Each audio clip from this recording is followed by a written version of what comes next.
what could you do to improve yourself? Well, let's step one step backwards. The first question might be, why should you even bother improving yourself? And I think the answer to that is something like, so you don't suffer any more stupidly than you have to.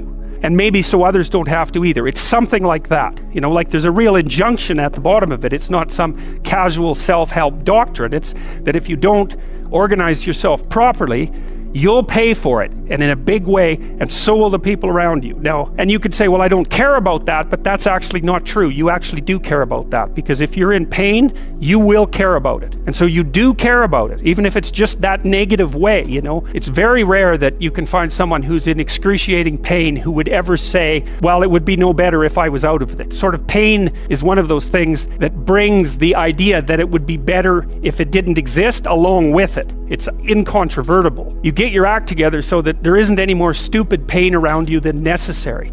Well, so then the question might be, well, how would you go about getting your act together? And the answer to that, and this is a phenomenological idea too, it's something like, look around for something that bothers you and see if you can fix it.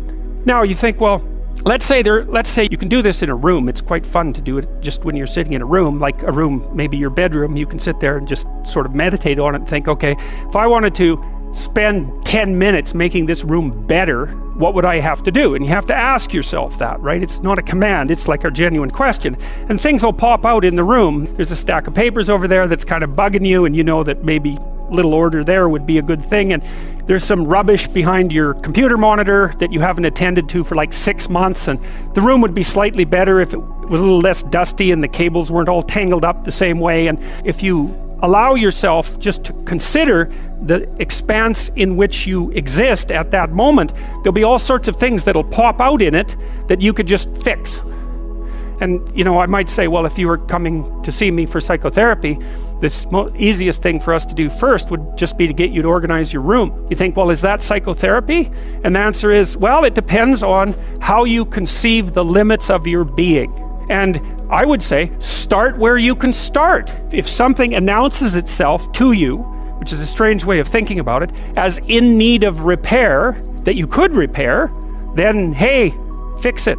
You fix 100 things like that, your life will be a lot different. Now, I often tell people too, fix the things you repeat every day, because people tend to think of those as trivial. You get up, you brush your teeth, you have your breakfast, you know, you have your routines that you go through every day. Those probably constitute 50% of your life. And people think, well, they're mundane, I don't need to pay attention to them. It's like, no, that's exactly wrong.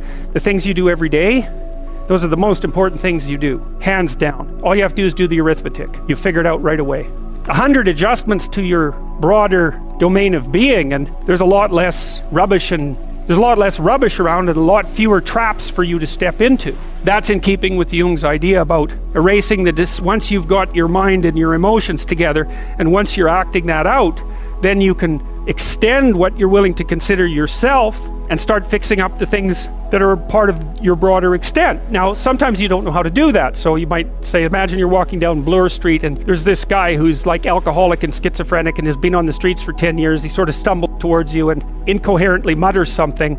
That's a problem. It would be good if you could fix it, but you haven't got a clue about how to fix that. You just walk around that and go find something that you could fix, because if you muck about in that, not only is it unlikely that you'll help that person, it's very likely that you'll get hurt yourself. You know, just because while you're experiencing things announce themselves as in need of repair doesn't mean that it's you right then and there that should repair them. You have to have some humility.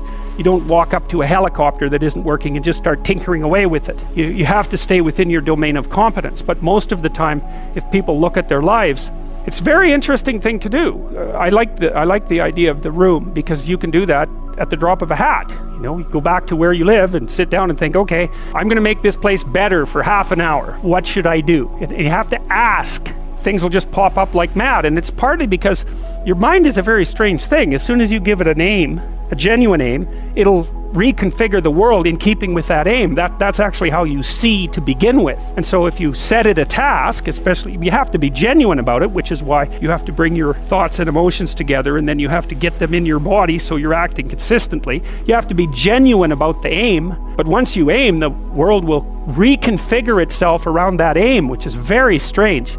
It's technically true. You know, the best example of that, you have all seen this video where you watch the basketballs being tossed back and forth between members of the white team versus the black team, and you're doing that, a gorilla walks up into the middle of the video and you don't see it. It's like, if you thought about that experiment for about 5 years, that would be about the right amount of time to spend thinking about it, because what it shows you is that you see what you aim at. And that, man, if you can get one thing through your head as a consequence of even being in university, that would be a good one. You see what you aim at.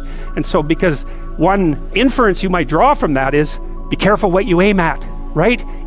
What you aim at determines the way the world manifests itself to you. And so if the world is manifesting itself in a very negative way, one thing to ask is, are you aiming at the right thing? Now, you know, I'm not trying to reduce everybody's problems to an improper aim. People get cut off at the knees for all sorts of reasons. You know, they get sick, they have accidents. There's a random element to being, that's for sure.